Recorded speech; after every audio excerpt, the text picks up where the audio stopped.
Welcome to week 118. So this week I wasn't able to come in to do the to bring the message through on Monday. It's been quite a hectic week, so I had to shift things to today. So this morning I went into meditation, and I want to read it to you today because it was quite full on. So I'd rather read it to bring the full message through. So today, as I went into meditation, the visions didn't stop. They were continual. First of all, I saw a cat-like goddess, Syrian energy. She sat on a throne with her staff and flowing gown, with the sun rising behind her. She and her environment were both white. Everything was white. And she was there for quite some time. And it wasn't just a still image. Her gown was flowing. She was moving. It was alive. There was energy behind it. The Syrian cat goddess stayed in my vision very lifelike. Then it was as if she directed my vision towards a close-up view of a glimmering dark lily pond. And I could see it like I was really this close to it. And it was very dark and mysterious. I could see the lily pads and the little particles of seed or dust or whatever on the water. It was so dark, it shone like oil with the glimmer of the early morning sun. I looked upward and I could see a pink lotus floating further ahead, but not right in front of me. The pink lotus flower is considered to be the supreme lotus, the true lotus of the Buddha, suggesting that enlightenment is within reach. I stayed with the vision and was drawn back to the dark glimmering water in front of me and was drawn into the depths of the water. As I went under, I could feel the cold water on my skin, and I was dragged down into the dark abyss among the stalks of the water plants just floating in the nothingness. I felt the message is very much about calling us to allow ourselves to be submerged into the nothingness, to surrender and trust, because we will rise again toward the light and into the new dawn. And the feeling was, it was cold, but it was a warmth like the womb. It was, I guess, the womb of ourself, or it felt like the womb, just going within and allowing yourself to be in that space and just floating with it. As I emerged, I saw a tall stemmed water plant with a broken stem, and the head of it was a pink flower. The stem was broken and the flower was hanging down toward the water as if the seed would fall and float downstream. The plant reminded me of the papyrus because when I saw it, the word that floated through was papyrus, but it had a flower on it, a pink flower.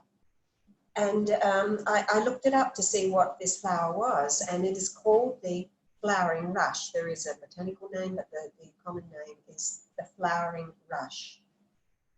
In ancient Egypt, the papyrus was a natural symbol of life itself and the primeval marsh from which all life came. And the Hebrew meaning for bulrush is derived from the Hebrew word gama, if that's the right way to say it, which means to absorb. And Moses' cradle, we know, was from the bulrushes, was made of a porous bulrush, which absorbed air. It was buoyant and floated and saved Moses' life. I couldn't find the specific meaning of the flowering rush, but I'm drawn to the colour, which was pink, which is the symbolism of pure spiritual love. So by going deep into the depths of the abyss, we should surrender and absorb the love of our true spirit. And as we rise up, we will bring that beautiful love with us. The seeds of the flowering rush would fall into the water and be carried downstream, where the vision appeared then to be in another place. It was a white, snow-covered playing field. I don't know why I say like a hockey field, but anyway, it was a playing field. And people were on the grounds, and at the top of the field, there was someone standing like somebody keeps the score. And this person that was standing there, or being that was standing there, was all white and they had a white halo. And this feels very much like it would be the holy part of ourselves at the top of our own field, our own ground, our own bodies, or our own, environment, if you like. Our higher self, the one that keeps score of what we are doing and our spiritual progress.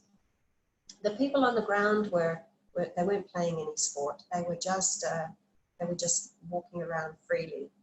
And I felt very much like this is a very new time, and the playing ground was pure, and the people scattered on the grounds were not playing anything, just scattered on the grounds, freely walking about the vision, and the feeling was very serene. So the grounds were white like snow, but the people were not white. Only the person that was keeping appeared to be somebody that may be keeping score or keeping track of things. The people were just, people. And from here, I came out of the meditation.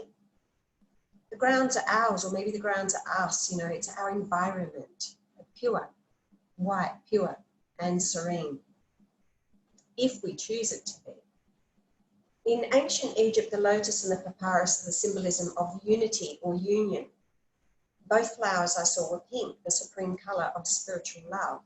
So we could see that this union is of two different energies coming together in pure spiritual love.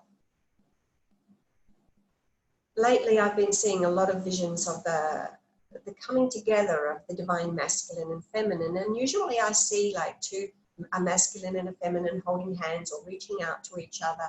I see this quite regularly in healing sessions. Because I work with helping people to bring balance and to develop and integrate and balance their masculine and feminine chakras in every chakra. So often I see this in different chakras or at the completion of a healing session. And so this is very much about what's happening now, that we are coming into unity. But I got drawn back to the stem. The stem was broken. So stems are symbolic of our strength. They hold us up, the flowering part of us being our higher self, and flowering into our full potential. But the stem was broken, and this happens. It's the cycle of life. We grow tall, and something happens in life, and we feel broken. But we being reminded, that our seeds will be released, ready for new growth, newer, and with more wisdom and vision than before. So we shouldn't fret, because it's the nature of life to be broken, but the soul will always rise for another round. Always. We'll come back for another round, and we come back more whole, more beautiful, more wise, more gifts, and more ability to move fuller into our full potential. So if you happen to be finding yourself in the abyss, in the dark, lonely, miserable part of a cycle of going into the dark night of the soul, or just feeling low, just let yourself drift in that space, in that, like, imagine yourself drifting in the lily pond, and see that as the womb of going back and going within. Allow yourself to go within and to feel, and to not be in the fear of it, but allow yourself to really be nurtured by those beautiful embryonic waters, and know that you will be reborn from the mother, the Nile, from yourself, your own mother self. You'll be reborn, and you will rise and resurrect.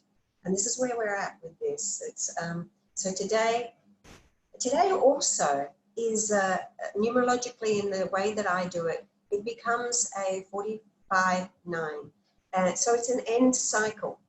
But the 45-9 I attribute to the compassionate Buddha energy. And, we have the lotus here, which is the supreme energy, the supreme flower of the Buddha.